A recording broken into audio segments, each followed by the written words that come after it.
नाही नाही, एक तर मला आपल्या सर्वांच्या माध्यमातून लाडक्या बहिणींना सांगायचंय की ही जी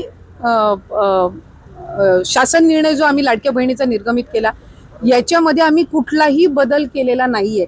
ही मला सर्व आपल्या माध्यमातून लाडक्या बहिणींना सांगायचंय की कुठलेही निकष आम्ही बदल केलेले नाहीयेत। 2.5 लाखाचं उत्पन्न त्याच्यापेक्षा कमी असणं लाभार्थी असण्यासाठी हे आम्ही त्या ठिकाणी निश्चित आधीच केलेलं होतं। दुचाकी वाहन असावं, 4 चाकी वाहन नसावं हे आम्ही त्या ठिकाणी निश्चित हे केलेलं होतं। ते राज्यातल्या रहिवासी असाव्या, सरकारी नोकरदार नसाव्या, हे जे सगळे निकष आहेत हे पहिल्या शासन निर्णयामध्ये निर्गमित केलेले आहेत। त्याच्यामध्ये कुठलाही बदल आम्ही केलेला नाहीये। आम्ही ज्या वेळेला पहिलं ऑगस्ट महिन्यामध्ये ज्या वेळेला स्क्रुटिनी चालू केली त्यावेळेला 70-75 हजार अर्ज असे होते की जे पात्र होत नव्हते, जे त्यावेळेला ड्रॉप करण्यात आले होते। सप्टेंबर मध्ये स्क्रुटिनी केली त्यावेळेला तर 1 लाखापेक्षा अधिक असे अर्ज होते की जे पात्र होत नव्हते। त्याच्यानंतर ऑक्टोबर महिन्यामध्ये सुद्धा त्या पद्धतीनं होतं। त्यामुळे अशा पद्धतीचं लाभार्थ्यांची संख्या कमी जास्त होणं हे काही अचानक केलेलं आहे अशातला काही भाग नाही। आणि निकषांमध्ये काही तक्रारी ज्या ऑक्टोबर, नोव्हेंबर, डिसेंबर महिन्यामध्ये ज्या प्राप्त झालेल्या आहेत, जे एका ह्याच्यावरून 2-2, 3-3 वेळा लाभ घेत आहेत अकाउंट्समधनं, किंवा ज्यांच्यात 4 चाकी वाहनं आहेत पण तरी सुद्धा ते अशा जे काही कंप्लेंट बेस्ड आहेत त्या संदर्भातली चौकशी करून त्यांचा आधीचा कुठलाही लाभ आम्ही त्यांच्या अकाउंटमधून परत घेतलेला नाही। अशा पद्धतीचा कुठला निर्णय झालेला नाही।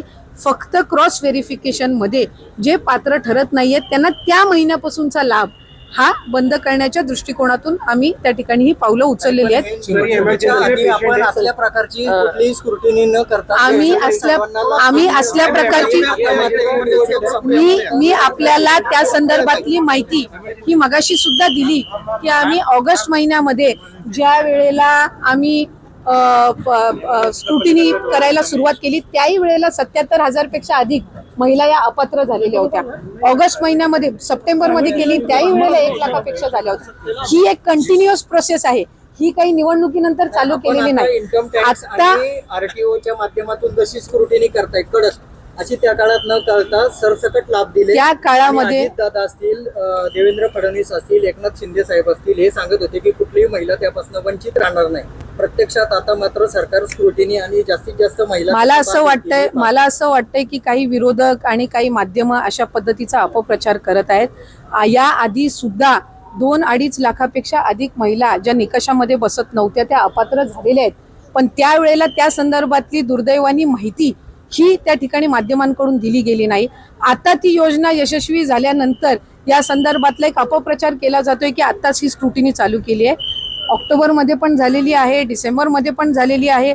आणि मी आपल्याला वारंवार सांगत आहे की कंप्लेंट बेस्ड स्थानिक जिल्हा प्रशासनाकडून ज्या वेळेला कंप्लेंट्स प्राप्त होतात त्यावेळेला काही माध्यमच आम्हाला सांगत होती की अशा पद्धतीच्या काही चुकीचे काही हे मिळते तर आपण त्याच्यावर काही ना काही जे गरजू आहेत त्यांच्यापर्यंत हा लाभ पोहोचला पाहिजे। त्यामुळे सप्टेंबर, ऑक्टोबर महिन्यामध्ये पण ही अशा पद्धतीची व्हेरिफिकेशन झालेली होती। आता आणखीन ऑक्टोबर, नोव्हेंबर मध्ये काही कंप्लेंट प्राप्त झालेल्या आहेत तर त्या संदर्भातली सुद्धा सुरू आहे। आणि ही एक कंटिन्युअस प्रोसेस आहे। ही जानेवारी महिन्यामध्ये, फेब्रुवारी महिन्यामध्ये जसे जसे रजिस्ट्रेशनच्या चौकशा होत जातील त्या पद्धतीने ही होणार आहे। आणि आम्ही कुठल्याही गरजू महिला आणि जी पात्र आहे योजनेसाठी तिला आम्ही कधीही लाभापासून महायुतीचं सरकार वंचित ठेवणार नाही।